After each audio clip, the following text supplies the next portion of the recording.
Yung pag-usapan po natin ngayon yung gawain ng isang pastor. Okay. So, alam niyo po ba na gawain ng pastor ay nandito lang sa tatlong letters na yan. Yan yung acronym ng gawain ng isang pastor. Sino po nakakaalam yan? Yan. Alam niyo po ibig sabihin ng H? Ang ibig sabihin ng H, next slide na ay Hatch.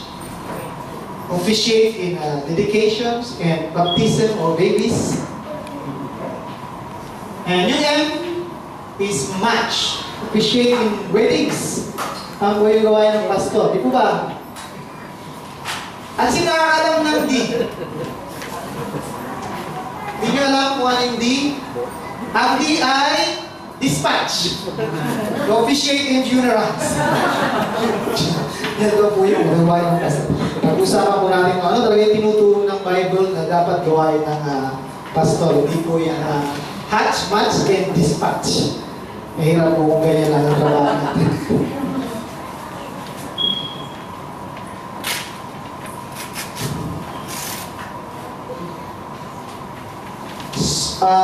Last week po, we talked about Christ's high expectation for the church. Christ has very high expectation for us in love. Sa Revelations na po, una sa lahat, it's love. Lahat po ng gagawin natin, kailangan galing sa pag-ibig. Pagkat God looks at our hearts. Kahit pa napaka-excellent ang ginagawa nating lahat, kung hindi nagmumula sa pag-ibig, ay hindi po, sabi nga ng Panginoon, mas marumi pa sa basahan. So, Christ also expects that we have correct doctrine. Napakatas na inaasahan niya sa atin sa pag-aaral at pagtuturo ng wasto ng salita ng Diyos. Pangatlo, there's this very high expectation to be faithful in times of persecution and in times of prosperity. And lastly, yung highest expectation in sexual morality, one aspect of living out the gospel. Because we are citizens of heaven and God expects us to live worthy of our calling, of our citizenship. So today, pag-usapan natin ngayong umaga, yung gawain ng pastor, ng isang mga ngaral ng salita. Saan ba galing yung ibig sabihin ng pastor?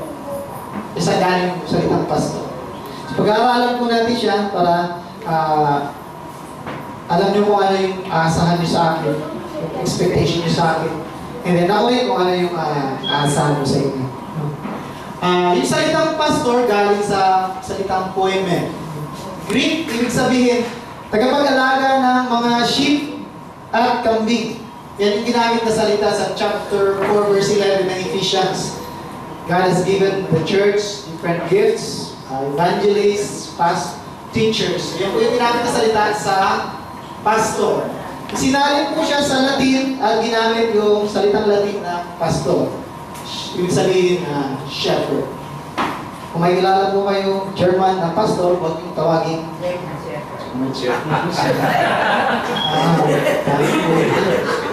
So, yung salita naman na ginamit ni Apostle Paul sa Colossians, which will be our main text today, ay diakonos.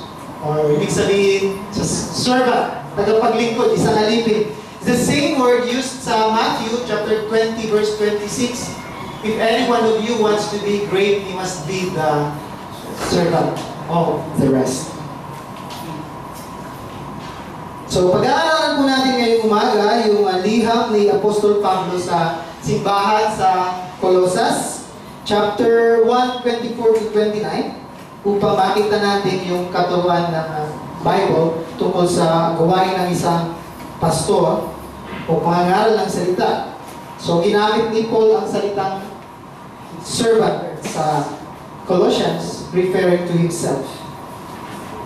So, yung background po natin, pakita nga natin yung map. So, yung bayan po ng Colossae, yung tawag. Malapit po siya sa isang ilog. No? Nasa Asia Minor po siya. Sa next slide, makita po natin magkakatabi siya tsaka yung ibang simbahan sa Book of Revelations. Yung Ephesus, Smyrna, ito yung Colossae. Pero sa Book of Revelations hindi siya na-mention. Pero merong ibang church that time. So, symbolic lang yung 7 churches. Magkakatabi po sila. Yung pong bayan ng Colossus, di po siya gaano sikat during that time. Di po siya gaano mayaman. Kasi po mas sumikat yung city ng Laodicea at yung Hierapolis. Mga 11 kilometers lang ang layo niya sa Laodicea. So, yun yung parang naging center ng trade. So, hindi siya masyadong pumunlad. So, yung simbahan sa Colossus is a young church. Bata pa siya na church. And according sa letter ni Paul, hindi pa niya nadadalaw yung church na ito. Hindi pa siya nakapunta dyan. Si Epaphras ang nagpunta sa Colossae at nangaral at nagtayo ng simbahan doon. Yung sulat sa Colossus, yung liham ni Paul, si Paul ay maaaring nakabilang doon sa Ephesus ng panahon na yun. At yung sulat ay pinadala niya kay Tychicus at kay Onesimus. So dalawa yung sulat na yun. Yung isa, yung letter sa Laodicea, tsaka yung isa sa Colossus. Sabi niya sa chapter 4 verse 16, pagkatapos niyo basahin itong sulat sa Colossus, dalhin niyo sa Laodicea. Tapos yung sulat sa Laodicea, basahin niyo rin dyan sa Colossus. So, yung sulat ni Paul sa Laodicea is one of his lost letters. Hindi, wala po tayong kopya nun sa New Testament. Nawala po yun. So, yung context po natin sa Colossians chapter 1, yung pag-aaralan natin na text 24-29, the paragraph before that ay pinaliwanag ni Paul yung supremacy of Christ. Kasi yung situation sa Colossus, gusto ni Paul i-warn yung mga believers tungkol sa maling pagtuturo ng mga ilang guro ng mga Hudyo. Ang sinasabi nila, kailangan maging Hudyo kayo. You have to observe the Sabbath, you have to observe, you have to eat this, you have to not eat that. So, sabi ni Paul, ang paraan ng paglago ng mga Christian, ng God's people, ay hindi sa pagiging Hudyo, kundi sa pamamagitan ng pagkaunawa nila ng kahulugan ng pakikipag-isa nila sa kamatayan at muling pagkabuhay ni Jesus. So we need to understand the meaning of our union in the death and the resurrection of Jesus and to live this out pag sa buhay nito sa ating personal at sa ating communal na pamumuhay. So pinapaliwanag na the paragraph before that Christ is supreme. Christ is all in all. No? And in the next paragraph, in this paragraph, he explains ano yung part ng isang ministro, ng isang servant. Ano yung, what is his part, what is his work. So let's read chapter 1, verse 24 to 29 of Colossians. Sabi niya, may English, may Tagalog. Basahin ko po yung Tagalog. Sabi niya, nagagalak ako sa aking paghihirap alang-alang sa inyo, sapagkat sa pamamagitan nito na ipagpapatuloy ko ang paghihirap na kailangan pang gawin ni Kristo para sa iglesia ng kanyang katawan. Verse 25, ako'y naging lingkod nito nang pilihin ako ng Diyos upang ihayag sa inyo ang kanyang salita. Ang hiwaga na sa mahabang panahon ay inilihim sa maraming saling lahi. Ngunit ngayon inihayag na sa kanyang mga pinili.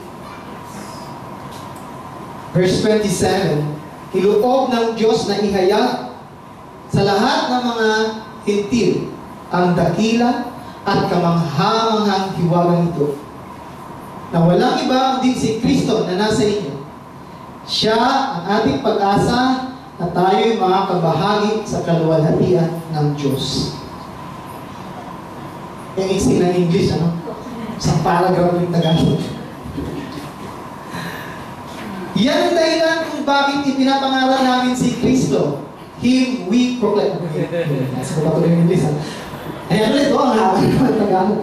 Ang lahat ay aming pinapaalalahanan at tinuturuan ng may buong kaalaman upang may harap namin sa Diyos ang bawat isa ng ganap at walang kapintasan dahil sa kanilang pagkikipag-isa kay Kristo. Ito ang aking pinagsisikapang matupad sa pamamagitan ng kapangyarihang kaloob sa akin ni Kristo. So, makikita mo natin sa verse 24 na ang gawain ng isang preacher of God's Word, a minister, unang-una, isa mahirap na gawain. Next slide. After verse 29. Yeah. It's a difficult job, sabi ni Paul. Kasi una, pakikiisa ito sa patuloy na paghihirap ni Jesus para sa kanyang simbahan. Sabi ni Paul, verse 24, sa English naman, ano? Now I rejoice in my sufferings for your sake, and in my flesh I complete what is lacking in Christ's affliction, para sa iglesia na kanyang katawan. Ano siya sabi ni Paul, ba't kulang ba yung paghihirap ni Jesus Christ? Hindi po yun yung paghihirap para sa salvation natin. Tapos na po yung paghihirap ni Jesus Christ for our salvation. Ang pangaral ng magandang balita ay pagpapatuloy ng paghihirap ni Jesus para sa kanyang simbahan. When Paul wrote this, nasa bilangguan po siya. Dahil sa pangangaral ng magandang balita sa mga Gentiles. Ang pag-uusig o yung persecution sa simbahan na personal na dinaraanan ni Pablo ay pag-uusig din kay Jesus Christ. Ang pagpapahirap sa simbahan ay patuloy na dinaranas ni Jesus Christ. So sabi ni Paul, kulang pa ang paghihirap na ito dahil kailangan mapunuan ang nakatakdang dugong dadaloy para sa magandang balita. That's in Revelation chapter 6, verse 9 to 11. Inalis ng kordero ang panlimang selyo at nakita ko sa ilalim ng dambana ang mga kaluluwa ng mga pinatay dahil sa salita ng Diyos. Dahil sa matapat na pagsaksi nila rito. Ubus lakas silang sumigaw. O Panginoong makapangyarihan, banal at tapat. Huwag na po ninyong patagalin ang paghatol at pagpaparusa sa mga taong pumatay sa amin. Binigyan ng puting kasuotan ng bawat isa sa kanila at sinabi sa kanilang magpahinga ng kaunti pang panahon hanggang sa mabuo ang bilang ng kanilang mga kapatid at kasamahan sa paglilingkod kay Kristo na papatayin din tulad nila. So meron pong there's a measure of blood required na kailangan ibuhos para sa gospel. And today it continues, maaaring hindi dito sa Pilipinas, pero sa ibang lugar, sa ibang bansa, patuloy po na tumaagos ang dugo para sa gospel. Secondly, mahirap itong gawain kasi it requires intellectual, emotional, physical, and spiritual demands. Sabi ni Paul sa verse 29, for this I toil, striving with all energy. Yung salitang toil, galing sa salitang kopio or hard labor. And yung salitang striving is galing sa salitang agonizo, to make every effort. So ako po wala akong sa bilangguan, kaya okay lang, medyo relax. But Paul was in prison. But the work of a minister is emotionally and physically demanding because it's a work of, later we'll see, it's warning people, it's praying for people. Yung mga tao na may mga dinaramdam din ng mga pastor. And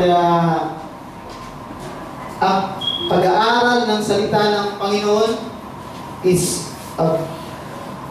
talagang mahirap din po yung pag-aaral ng salita ng Panginoon.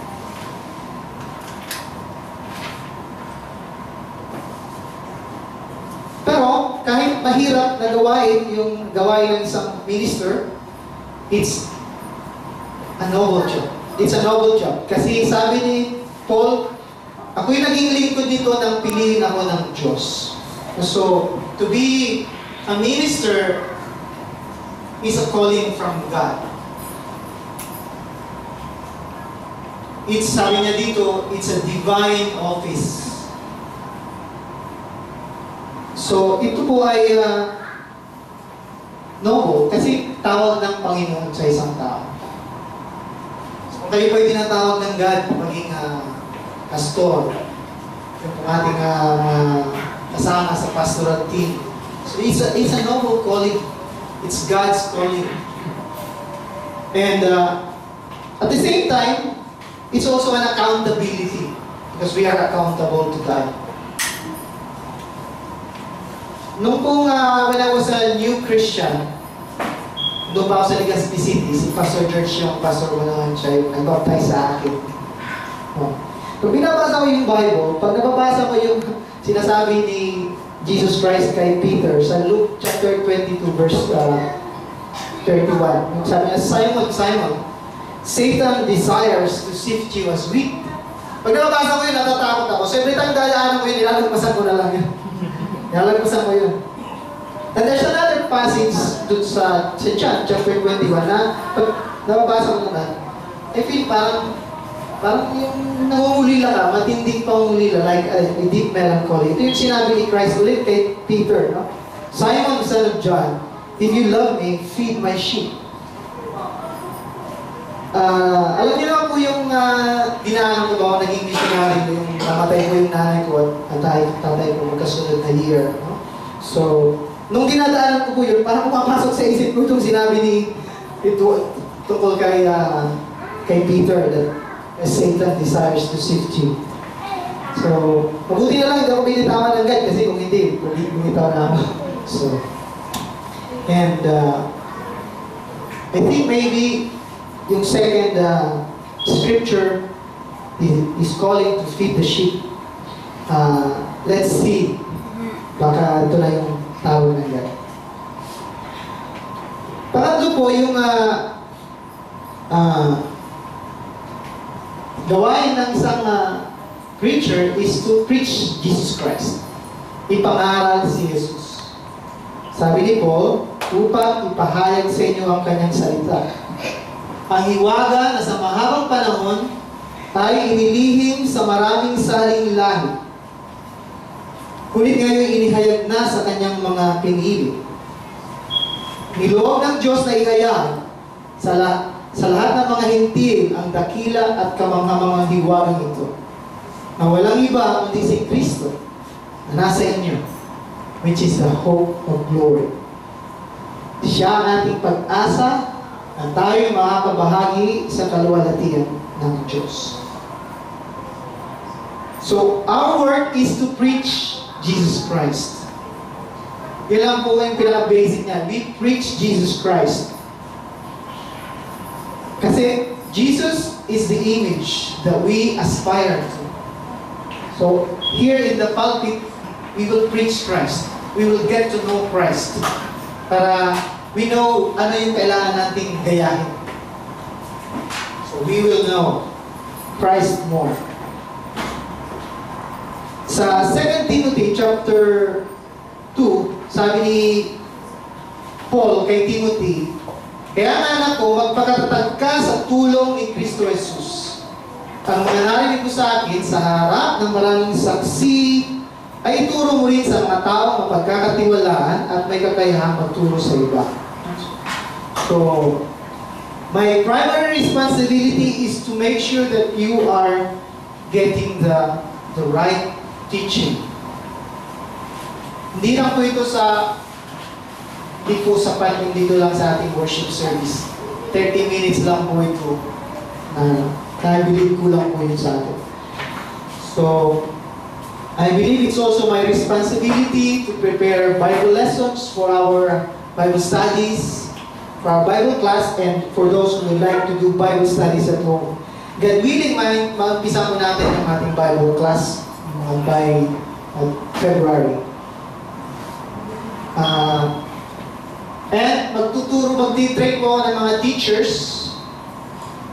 mga volunteers, and from the pastoral team para di-divide po natin yung ating church para may kanya-kanya tayong church. May kanya-kanya tayong Bible class. Opo. Tapos yung sa PT po yung magtuturo sa inyo. Hopefully, yun na po yung maging umpisa ng ating small groups, scare groups. So, marami pong masasagutan yung Bible class natin. God willing, we can do this. So, that's why next Sunday, in preparation for our Bible class, we will do inductive Bible study. Palagi po matutuwa kayo. Kasi ang mga WCG, GCI, ganyan po tayo. Mahilig po talaga tayong mag-aaral. Noon ba yung correspondence course? Si Pastor George, nagka-translate pa noon mula English to Ilonggo ng correspondence course. So, what we'll study is going to look like this. So, we're trying to make it presentable para pwede nyo ipunin para parang correspondence course, hindi kailangan din kayo mag-aaral. At pwede nyo susambahay, pwede nyo pag-aralan, and pwede na rin gamitin sa mga small groups, and pwede nyo rin gamitin sa paggagawa ng sermon as a guide for you. So yan yung unang lesson natin. Nakasunod po yan dun sa binigay ni Pastor E.G. na D-Star Discipleship Pathway. Ito yung gagawin natin ng mga lessons. So yan po yung sa communion. Grounding the believer in identity in Jesus Christ and the community. Magiging sunod po na lesson niyan is our purpose. Our purpose. So, ini-edit pa po namin. Tinetest po namin siya sa parang community check. So, Tagalog po yan, magagamit natin. So, God willing, we can finish in 3 months yung buong discipleship pathway. So, we are all in the same page. Para pag nag-start na si God magdala ng mga bagong members sa atin, diretso na natin may pasok, may Bible class na agad sila. Kasi yung mga nag-a-attend sa atin na bago, usually wala silang mapunta, lumalabas din sila. Punta sila sa other church. Po. So, number 4, the work of the pastor is iharap ang bawat isa ng ganap at walang kapintasan. Yan ang dahilan kung bakit pinapangaral namin si Kristo. Ang lahat ay aming pinapaalalahanan at tinuturuan ng may buong kaalaman. Upang may harap namin sa Diyos ang bawat isa ng ganap at walang kapintasan dahil sa kanilang pakikipag-isa kay Kristo.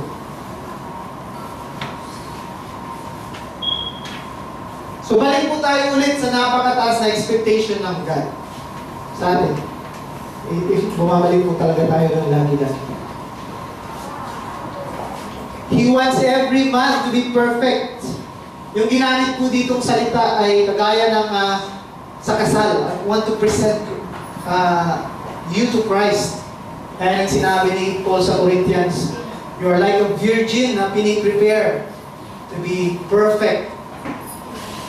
Maganda, malinis, nakasuot ng puti, ready to be married to Jesus Christ.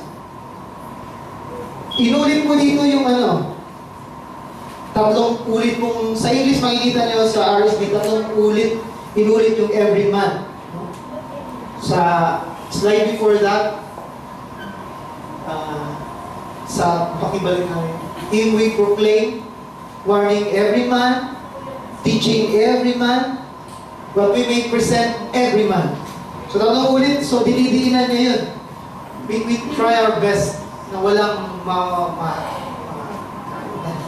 mahiwanan. Nobody left behind.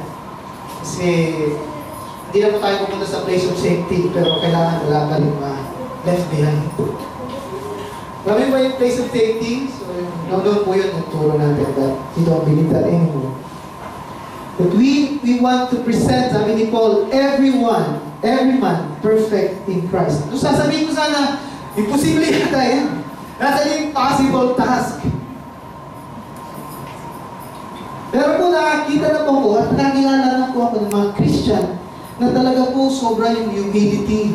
Saka sobra yung love nila. Kahit ang taas-taas ng pinag-aaralan nila, anong PhD meron. Nung makita ko sila ba yung lumapit sa akin para makipagkilala. Tapos pinakausap. And you see their love and their service. So, it doesn't mean hindi na sila magkakasala or hindi na sila magagawa ng mali. But yung love nila, yung humility nila, makikita po talaga natin.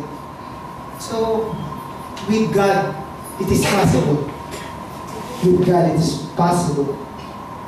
So God looks at the heart, at our motivations. So even though we are perfect in every way, kung hindi nagagaling sa love, hindi po magugustuhan ng ating Panginoon. So, ang bawat isa sa atin ay kailangang mahubog sa larawan ng ating Panginoong Hesus.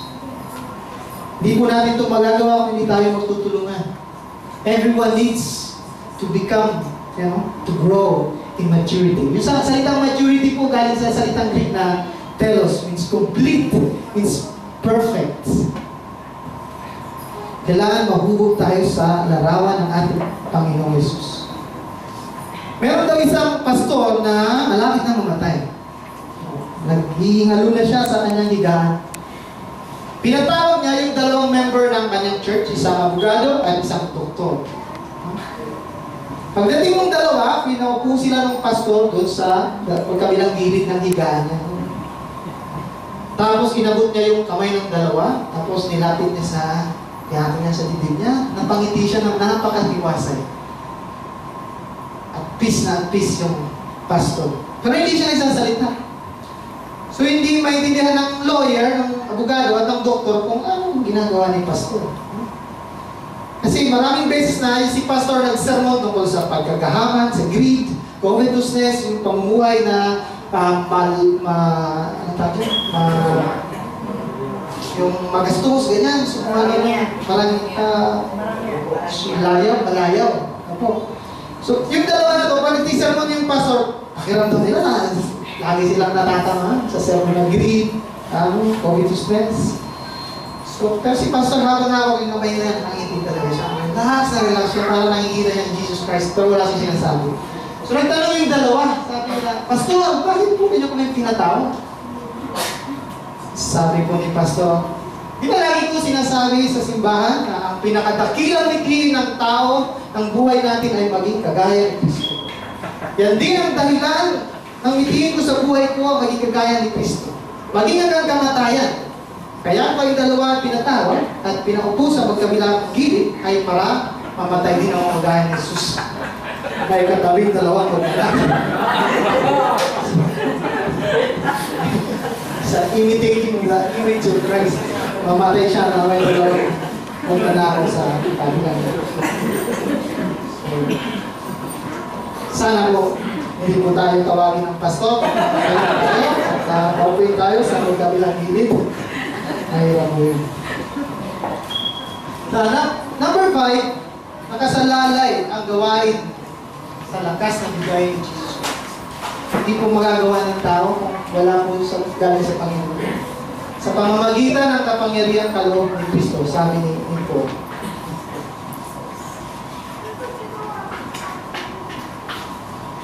So, the greatest lesson I have learned in my walk with God is dependence and trust.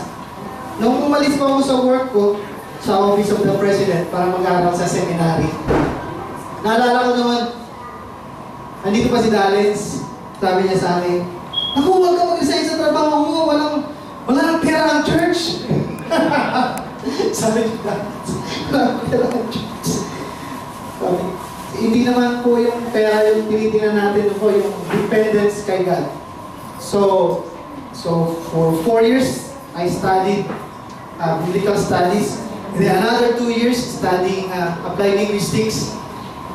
Nung umalis pa ako sa trabaho ko, mapayat po ako. Nung pumakatapos ako ng pag-aaral, tumaba po ako. Ganun po yung faithfulness ng God kahit walang sahod, kahit walang kahit ano. Pero naman sa kantin, magkautang naman. Magkautang naman kami po. But God has been faithful, and I think para sa ating pong lahat, what God wants us to learn is dependence talaga po, trust. God, bakit dinala ng God yung Israel mismo sa wilderness? Talagang sabi ni Hosea, God lured Israel in the wilderness. And doon daw si God nag-propose sa Israel in the wilderness. Because God wanted Israel to know that si God lang talaga yung dapat natin tingnan. And our work comes from the energy of Jesus Christ, which inspires in us.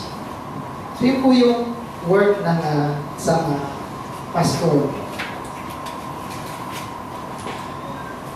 It's a difficult work, but it's a noble work.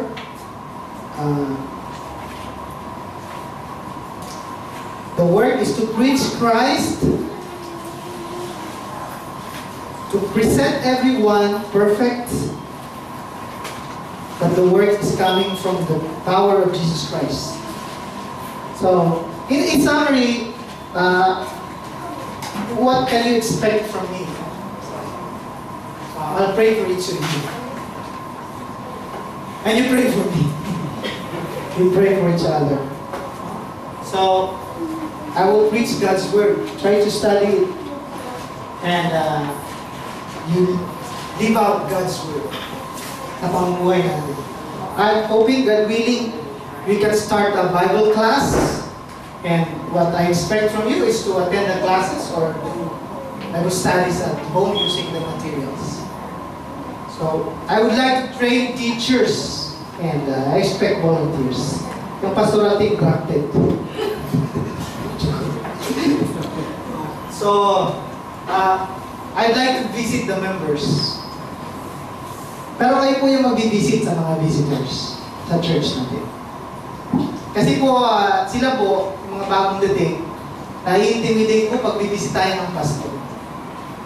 Mas maganda po pag yung member yung nag-visit kasi mas nakikita nila na talagang they are serious in their faith. So, hindi sila ma-intimidate. So, I will, sabi nga ni Paul kay Timothy, do the work of an evangelist. So, I will share the gospel sa labas. So, yung mga hindi pa wala pang relationship kay God, hindi pa nila nakikilala ang Panginoon. So, pag hindi po masama pakiramdam ko, nagja-jogging ako sa circle. And doon sa may barasan, minsan pumunta doon. So, babaras siya, babaras din ako. Kwento-kwentuhan kami. So, minsan kahit ba, sabi niya, masakit yung balikat ko kasi na-injure. Pinag-pray ko na siya agad. So, hopefully, kahit ganun ng mga simple lang. Whatever we like to do, just do it with people who don't know God yet. And open, just pray for them or talk to them. Yung minsan, nakausap ko na dalawang babae, yung napag-usapan namin tungkol sa mga multo. Na mga Pilipino takot sa multo, di ba? Sana yan, nakita sa puno ng balite, may babae nakaputi doon, nakita ng taxi driver, pag ano na, nawala nakita. So I just told them that binigay na ng God sa atin ang kapangyarihan over all spiritual powers and darkness. We can share the gospel in many ways. Share. So, ganun din po yung inaasahan ko sa bawat isa sa atin. We share God's love to other people. And then, hopefully we can have yung greeters natin that they can sit with kung mayroon pong bagong visitor, you can sit with them. And invite nyo sa lunch. I-ring. Kung isama ko namin sa meeting, i-reimburse kayo. Empower you to really share God's love. Yan lang po kayo sa McDo, ha? Joke lang. Pag-usapan po natin kung magkano pwede ni-reimburse. So, I will invite people to church. Last time, nausap mo nila Pastor George dun sa Kersal, may nakita ko na dating kaibigan ng pinsan. Saan ko ba ito nakita? So, hindi ko yung, ang naalala ko, kaibigan pala ito ng pinsan ko. So, I befriended her, ako yung cellphone niya, tapos sa Facebook, sabi ko sa kanya, pag-pray ka namin kasi may trangkaso siya. So, hopefully, na-invite natin siya sa church. So, what I expect from you, invite people sa church. Go. Invite them. And, let's try to control po yung mga salita na sinasabi natin. Kasi, yung dila po natin, maling sa dila po, nakakasira po talaga ng relationship. So, Friday, sabi ko kila Rach, bisitahin ko kayo, ayaw mo nang dadalawin, Erwin. So, para ipag-pray ko kayo. Kasi I was impressed, gusto sila ipag-pray. Kasi, so I went there and I prayed for them, encouraged them to trust God, and God's time, they will have a baby. Kasi si Lord yung nag-aanan. Sabi ko sa kanila, just wait in God, be strong, the Lord will. So we prayed and we thanked for the baby na already God will give them. Nabanggit niya lang, yung mga nakakalungkot yung minsan yung mga comment down na, oh, wala pa kayong baby? Ang hina nyo naman. Well, sa atin, biro lang yun. Pero, to people, nakakasakit po tayo eh. So, iingat po tayo sa sinasabi natin. Si Kuya Romy Abrena, tinanong namin, Kuya Romy, bakit di ka nag-a-attend sa church? Eh kasi every time pupunta ako doon, tatanungin ako, may asawa na ako. Ano nga siya tinatanong may asawa siya? So, yung pong words natin, we need to control. Sabi nga sa Bible, the tongue is a word of iniquity. Instead of saying, ang hina nyo naman, sana sinabi natin, just asking God will give you many babies. So, I also would like to ask you na pag mayroon tayong mga, lalo na mga singles, na bago natin, huwag mo na kayo magpaligaw o maligaw kasi unang-una, wisdom po ito, di po natin alam kung ano yung motive talaga nila pagdating sa church. Di po natin sila kilala. Diba? So, we need to be careful.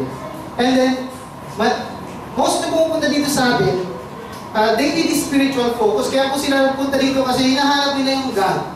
May mga problems po sila usually, they are in crisis. So, instead na mag-focus sa God, baka sa ligawan nyo God, pagpaligaw kayo, sa inyo mag-focus yung attention. So, instead na, mabuti po kung madala natin kay God. Kung paano kung meron din tayong problem, madalangin pa natin yung tao. Bigyan po siguro natin 1 year. Kung gusto natin, makilala natin. So I would like to have also financial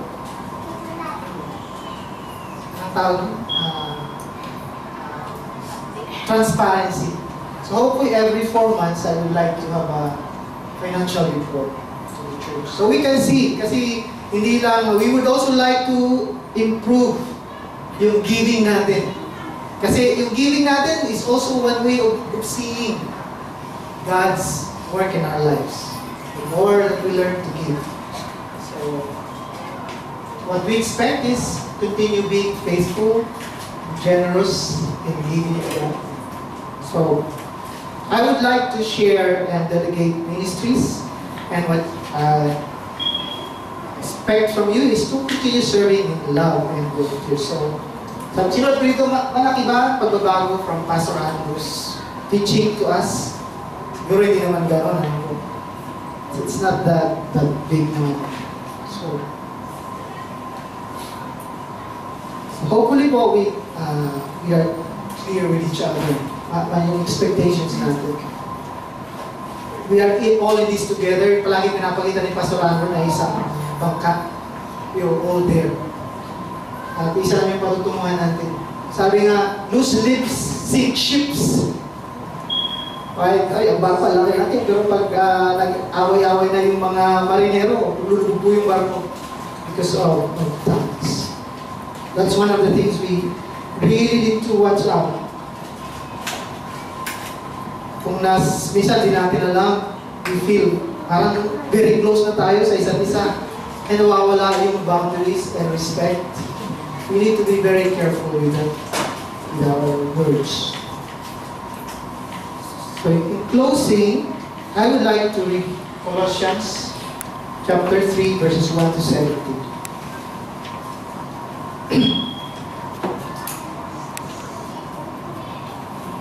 Binuhay kayong muli na kasama ni Kristo, kaya't ang pagtuunan ninyo ng isip ay mga bagay na nasa langit na kinaroroonan ni Kristo.